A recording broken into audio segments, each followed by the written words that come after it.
요한복음 5장 30절에서 47절 말씀입니다. 한 절씩 교독하시겠습니다. 내가 아무것도 스스로 할 수 없노라. 듣는 대로 심판하노니 나는 나의 뜻대로 하려 하지 않고 나를 보내신 이의 뜻대로 하려 함으로 내 심판은 의로우니라.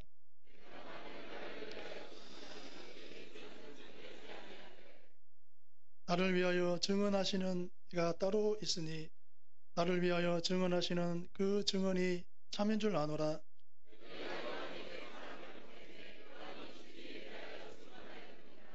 그러나 나는 사람에게서 증언을 취하지 아니하노라. 다만 이 말을 하는 것은 너희로 구원을 받게 하려 함이니라.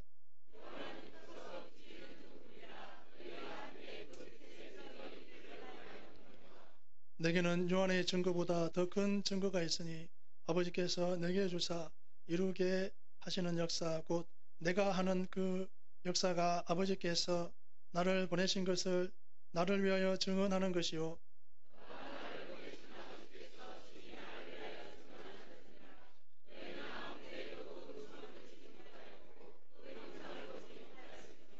그 말씀이 너희 속에 거하지 아니하니 이는 그가 보내신 이를 믿지 아니함이라.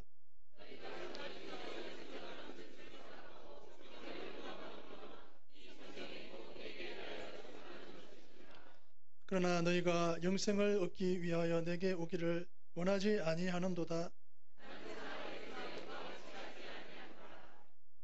다만 하나님을 사랑하는 것이 너희 속에 없음을 알아노라.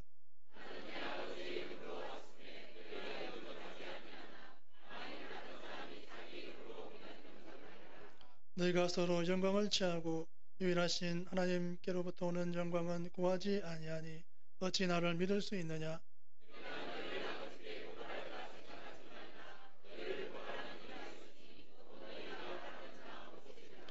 모세를 믿었더라면 또 나를 믿었으리니 이는 그가 내게 대하여 기록하였음이라.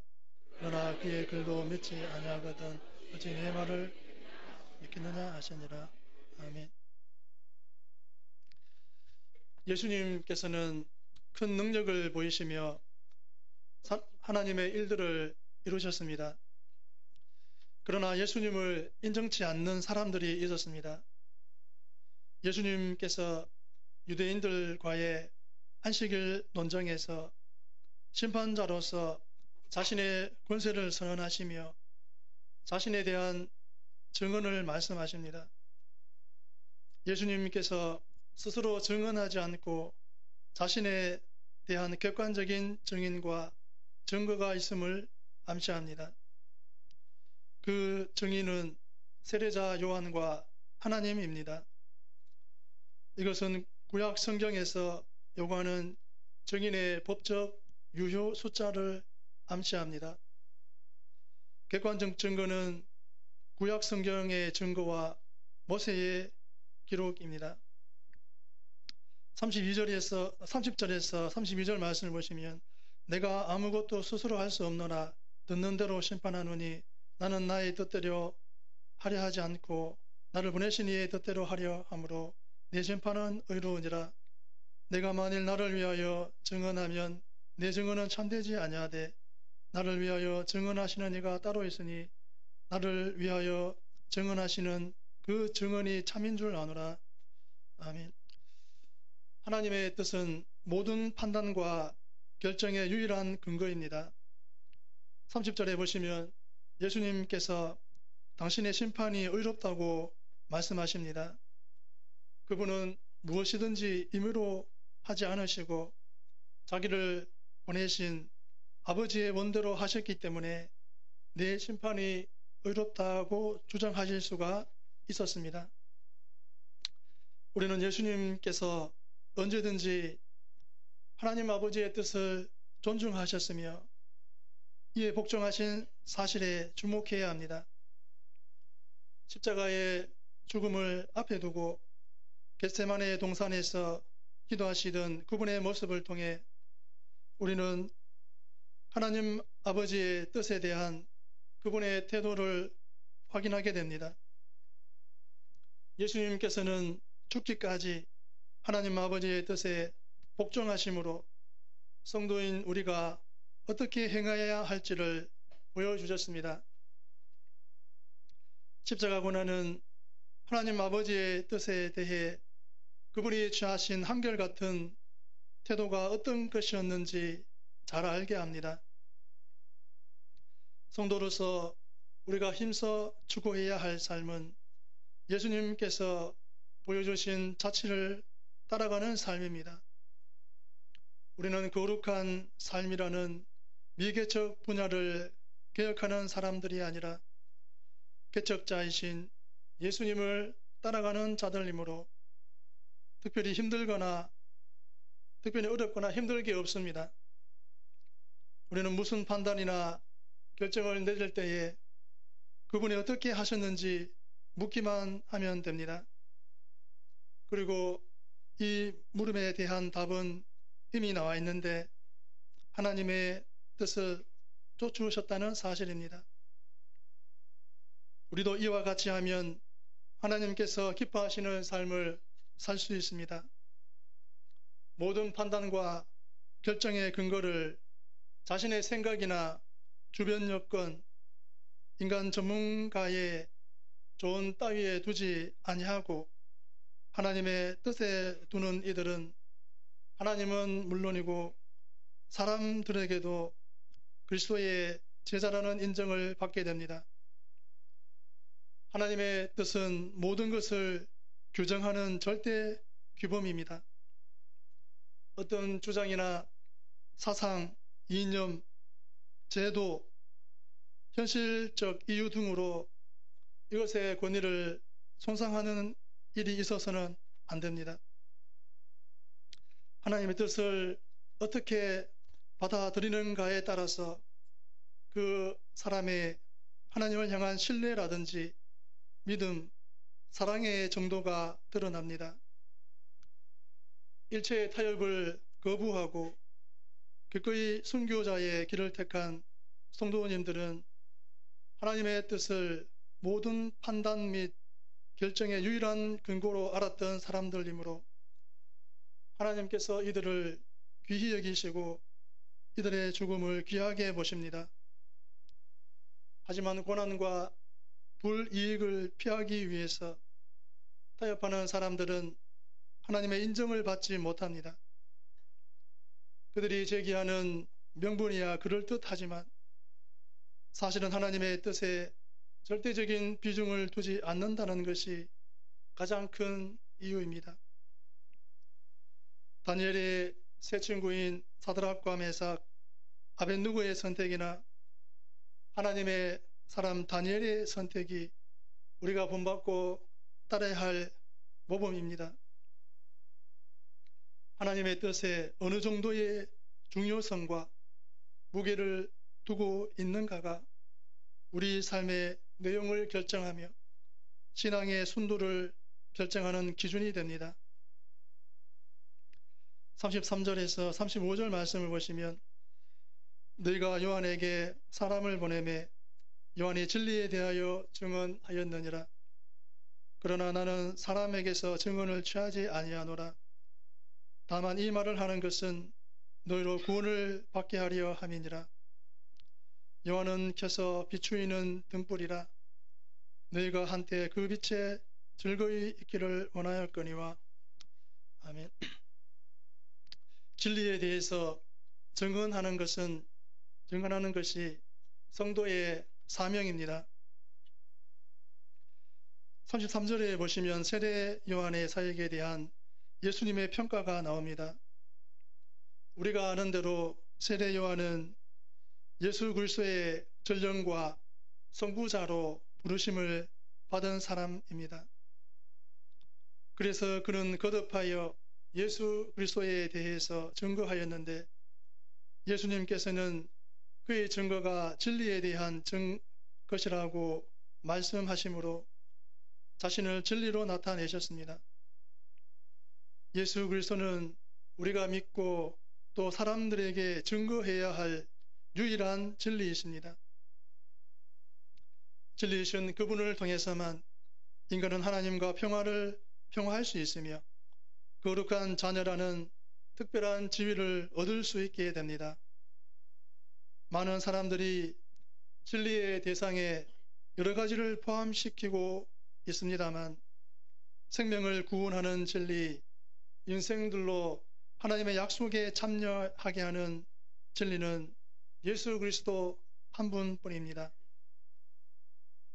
모든 사람은 그리스도 예수를 믿음으로서만 구원을 얻게 되고 예수님을 통해서만 하나님께 나아갈 수 있습니다. 세례 요한이 이 예수님을 사람들에게 알리고자 부지런히 증거했던 것처럼 우리가 오늘 힘써야 할 일도 이것입니다. 사람들에게 구원의 진리 되시는 예수님을 알리는 일보다 더 중요한 것은 없습니다. 그분은 죄인들을 위해 이 세상에 오신 구주이십니다. 하나님께서 우리의 구원을 위해 그분을 이 세상에 보내셨는데 우리 주변에는 물론이고 이 세계에 있는 아직까지도 그분에 관해 알지 못하는 이들이 허다합니다. 복음 전도가 다른 어떤 일보다도 중요하고 시급하게 요청되는 까닭이 이것입니다. 주님께서 애타게 찾으시는 잃어버린 영혼들이 세계 각처에서 오늘도 예수님에 관한 소식을 기다리고 있으므로 우리 모두가 이 일에 힘쓰지 않으면 안 됩니다. 온 백성에게 미칠 큰 기쁨의 좋은 소식이신 예수님을 우리는 할 수 있는 대로 많은 사람들에게 알리도록 노력해야 합니다. 가까이에 있는 이들에게는 만나서 전하든지 전도지를 전달하든지 적절한 방법을 택하고 멀리 있는 사람들에게는 그 지역에 선교사를 파송하든지 이미 사역 중에 있는 이들을 후원함으로 이 일을 할 수 있습니다. 어떤 방법으로든 우리는 진리에 대해 증거하도록 최선을 다해야 합니다. 우리는 진리의 복음, 구원의 복음을 전해야 할 의무와 책임이 있습니다. 우리는 다 복음에 빚진 자들입니다. 바울은 이 빚 때문에 온 세계를 돌아다니며 복음을 전했습니다. 또한 우리는 다 복음 전도자로 부름을 받았습니다. 또 주님께 이미 싹도 받았습니다. 그러므로 우리는 복음 전파의 의무와 책임을 다해야 합니다. 이 사명을 소홀히 하지 않기 바랍니다.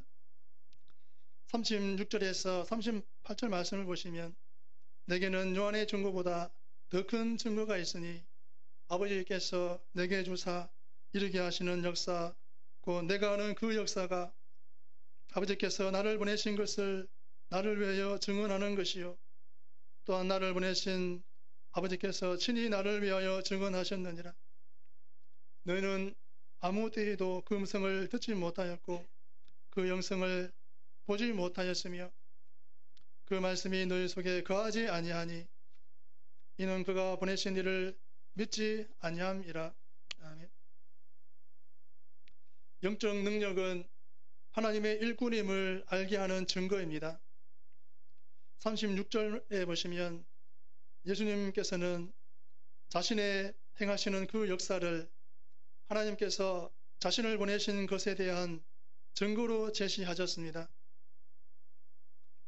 예수님께서 행하시는 모든 일들에는 유대 지도층에서도 양심적이고 기본적인 양식을 갖춘 사람들이 볼 때에는 특별한 무엇인가가 있었습니다.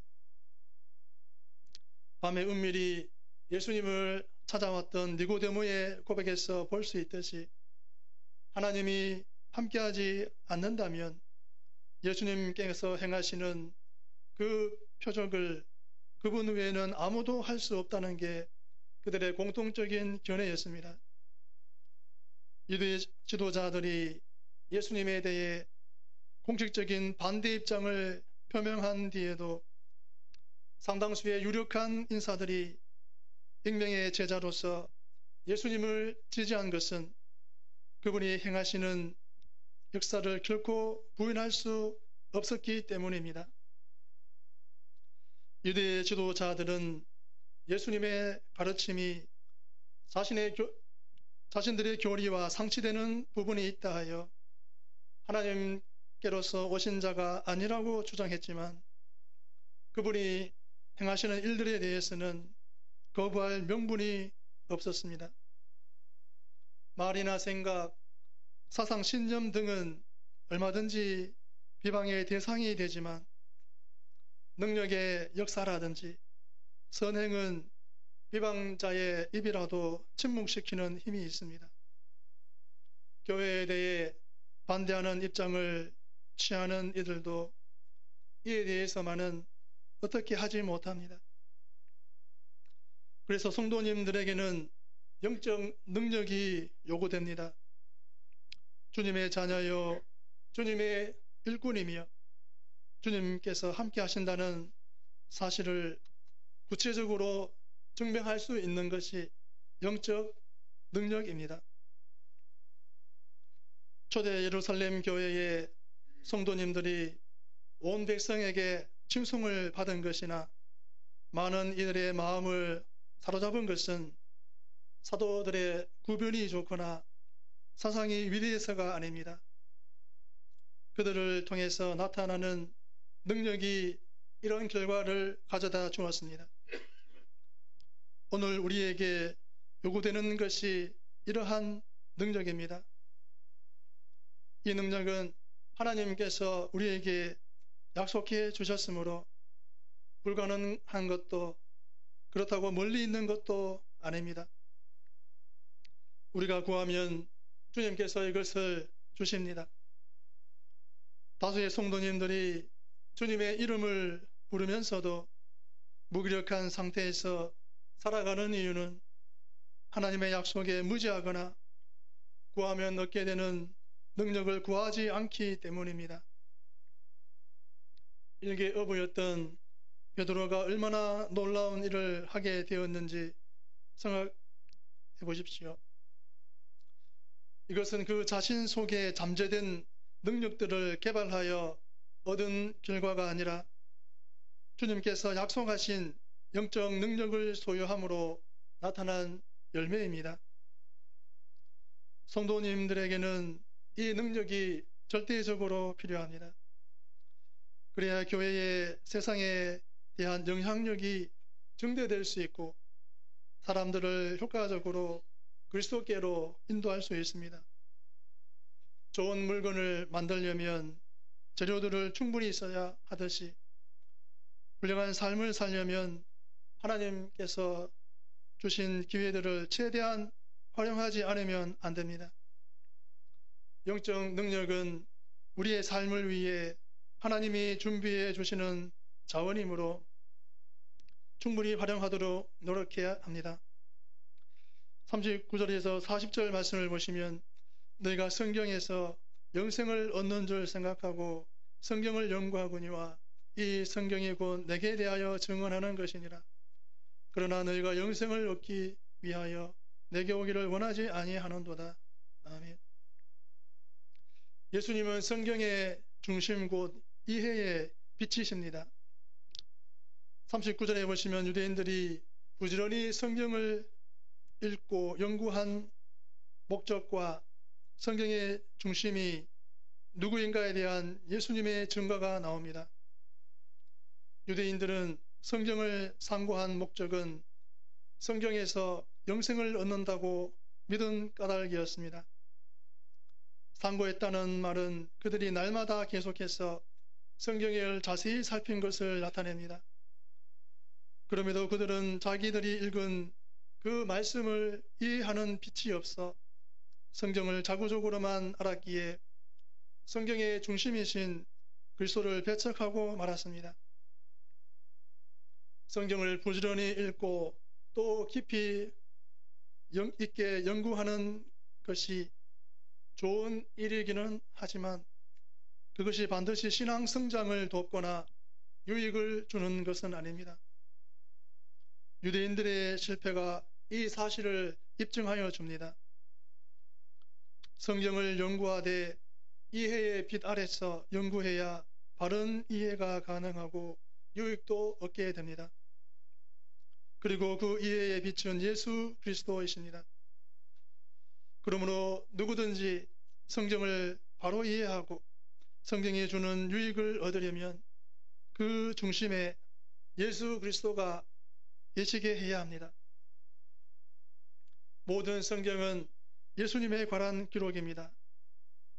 율법이든지 선지자들의 글이든지 시문학이든지 그 내용은 각기 다를지라도 그것들이 모두 그리스도에 대해 증거하고 있음을 알아야 합니다. 성경의 바른 이해가 가능하게 됩니다. 누구든지 성경에서 예수 그리스도를 제거하면 그것은 더 이상 아무 의미나 능력이 없는 일개 종교의 법전이 되고 맙니다. 어떤 이들은 창세기가 그리스도와 무슨 상관이 있는지 물을지도 모릅니다. 분명히 상관이 있습니다. 창세기의 요점이라 할 3장 15절에 언급된 여자의 후손으로 나실 예수 그리스도에 대한 예언입니다. 이뿐이 아닙니다. 그리스도는 천지의 창조에 관여하셨습니다. 요한은 이 사실을 분명하게 선포하고 있는데 만물이 그로 말미암아 지은 바 되었다고 하였습니다. 아브라함이 행위가 아닌 믿음으로 의롭다 하심을 받은 사건도 그리스도를 통해서 성취될 하나님의 구속 사역을 예고하고 있습니다. 이처럼 성경은 일관되게 증거의 초점을 중심이신 그리스도에게 맞추고 있습니다. 따라서 우리는 성경을 읽을 때이든지 연구할 때에 이 점에 염두를 두어야 합니다. 우리가 거기서 예수 그리스도를 발견하지 못한다면 그것은 바벨론의 창조 설화나 재미없는 역사 이야기, 종교 서사시와 다를 바 없는 일개 고전으로 남게 되고 맙니다. 그러므로 우리는 성경을 대할 때는 예수 그리스도를 중심에 두어야 하겠습니다. 그럴 때 성경을 옳게 이해하고 진리를 발견하게 됩니다. 41절에서 47절 말씀을 보시면 나는 사람에게서 영광을 취하지 아니하노라. 다만 하나님을 사랑하는 것이 너희 속에 없음을 알아노라. 나는 내 아버지의 이름으로 왔음에 너희가 영접하지 아니하나 만일 다른 사람이 자기 이름으로 오면 영접하리라. 너희가 서로 영광을 취하고 유일하신 하나님께로부터 오는 영광은 구하지 아니하니 어찌 나를 믿을 수 있느냐. 내가 너희를 아버지께 고발할까 생각하지 말라. 너희를 고발하는 이가 있으니 곧 너희가 바라는 자 모세니라. 모세를 믿었더라면 또 나를 믿었으리니 이는 그가 내게 대하여 기록하였습니다. 그러나 그의 길도 믿지 아니하거든 어찌 내 말을 믿겠느냐 하시니라. 아멘.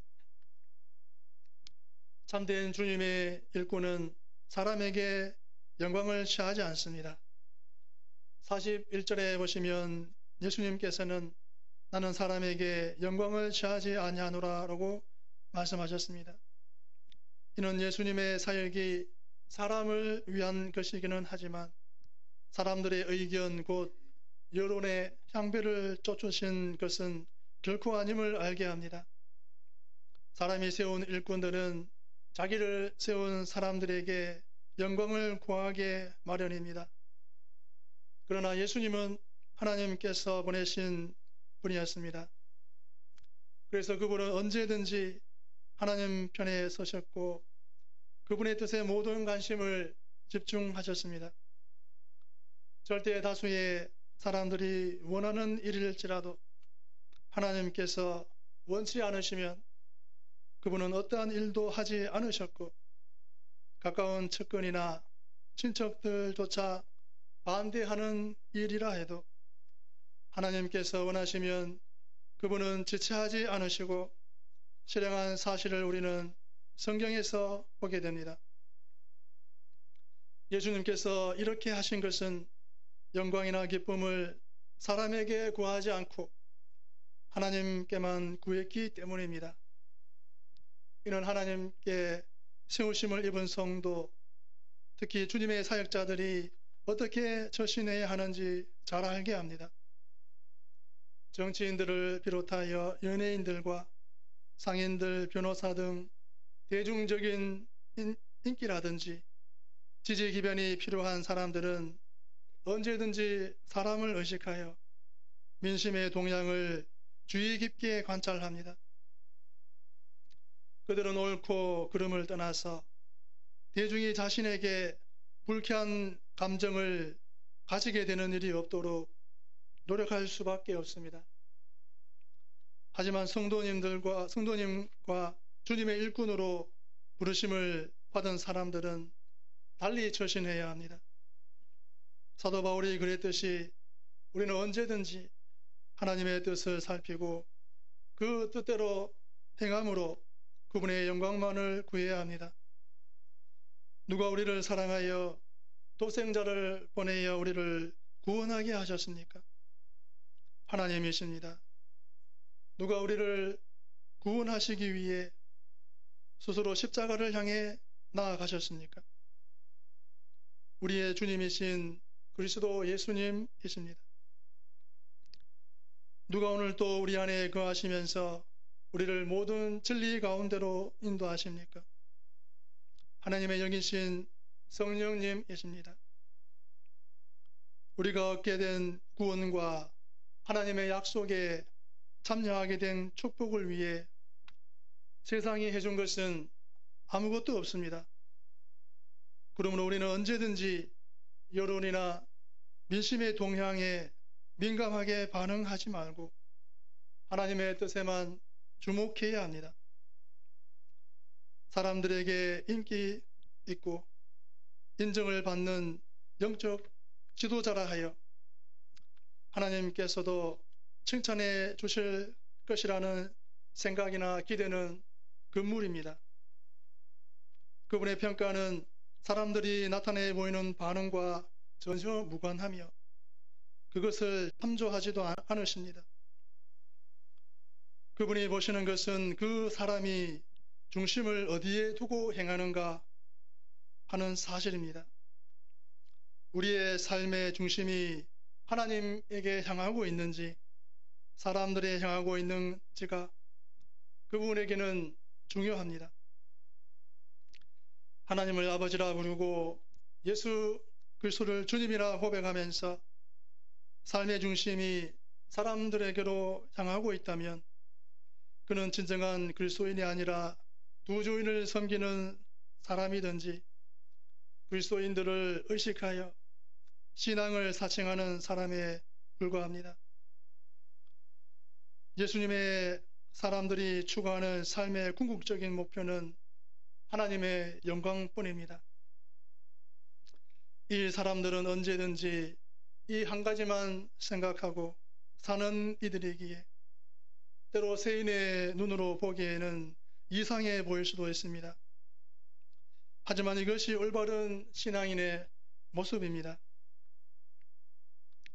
유대인들은 어려서부터 하나님의 말씀 가운데 양육되어 성경에 대한 해박한 지식을 가지고 있었을 뿐만 아니라 일상생활에서도 철저히 율법 중심적인 삶을 살았습니다. 그것은 예수님 당시에도 마찬가지였습니다.